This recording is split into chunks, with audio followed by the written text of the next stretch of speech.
ద్వితీయోపదేశ కాండము 26వ అధ్యాయము.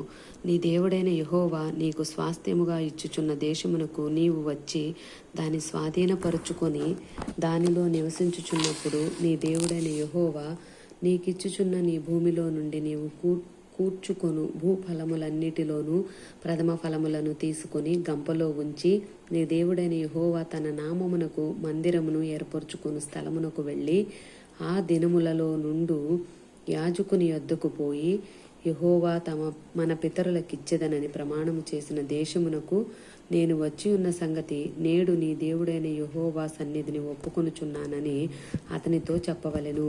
యాజకుడు ఆ గంపను నీ చేతిలో నుండి తీసుకొని నీ దేవుడైన యెహోవా బలిపీఠం ఎదుట ఉంచగా నీవు నా తండ్రి నశించుచున్న అరామీ దేశస్థుడు అతడు ఐగుప్తునకు వెళ్ళెను. కొద్దిమందితో అక్కడికి పోయి పరవాసి అయి గొప్పదియు బలమైనదియు విస్తారమైనదియు నగు జనమాయను.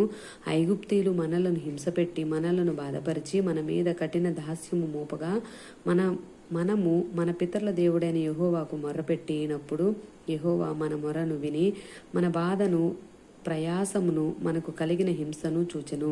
అప్పుడు యెహోవా బాహుబలము వలనను చాపిన చేతి వలనను మహాభయము వలనను సూచక క్రియల వలనను మహత్కార్యముల వలనను ఐగుప్తులో నుండి మనలను రప్పించి ఈ స్థలమునకు మనలను చేర్చి పాలు తేనెలు ప్రవహించు దేశమై ఉన్న ఈ దేశమును మనకిచ్చెను.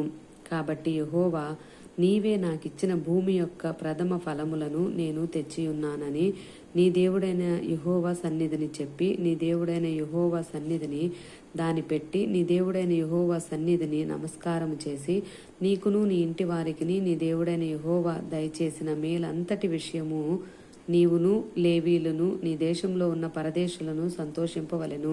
10వ భాగమిచ్చు సంవత్సరమున అనగా 3వ సంవత్సరమున నీ వచ్చుబడిలో 10వ వంతును చెల్లించి అది లేవీలకును పరదేశులకును తండ్రి లేని వారికిని విధవరాండ్రకును ఇయ్యవలెను. వారు నీ గ్రామములో తిని తృప్తి పొందిన తరువాత నీవు నీ దేవుడైన యెహోవా సన్నిధిని నీవు నాకు ఆజ్ఞాపించిన నీ ఆజ్ఞలన్నిటి చొప్పున నా ఇంట నుండి ప్రతిష్ఠితమైన దానిని తీసివేసి లేవీలకును పరదేశుకులకును తండ్రి లేని వారికిని విధవరాండ్రకును నేనిచ్చి ఉన్నాను. నీ ఆజ్ఞలలో దేనిని నేను మీరలేదు, దేనిని మరిచిపోలేదు. నేను దుఃఖములో ఉండగా దానిలో కొంచెమైనను తినలేదు. అపవిత్రుడనై ఉండగా దానిలో దేనిని తీసివేయలేదు. చనిపోయిన వారి విషయమై దానిలో ఏదియూ నేను ఇయ్యలేదు. నా దేవుడైన యెహోవా మాట విని నీవు నాకు ఆజ్ఞాపించినట్లు సమస్తము జరిపించి ఉన్నాను. నీ పరిశుద్ధాలయమగు ఆకాశంలో నుండి చూచి నీ జనులైన ఇశ్రాయేళ్లను పాలు తేనెలు ప్రవహించు దేశము అని నీవు మా పితరులతో ప్రమాణము చేసినట్లు మాకిచ్చి ఉన్న దేశమును ఆశీర్వదింపమని చెప్పవలెను. ఈ కట్టడలను విధులను గైకొనమని నీ దేవుడైన యెహోవా నీకు ఆజ్ఞాపించి ఉన్నాడు గనుక నీవు నీ పూర్ణ హృదయముతోనూ నీ పూర్ణ ఆత్మతోనూ వాటిననుసరించి నడుచుకొనవలెను. యెహోవాయే నీకు దేవుడై ఉన్నాడనియు నీవు ఆయన మార్గముల యందు నడిచి ఆయన కట్టడలను ఆయన ఆజ్ఞలను ఆయన విధులను అనుసరించి ఆయన మాట విందువనియు నేడు ఆయనతో మాట ఇచ్చితివి.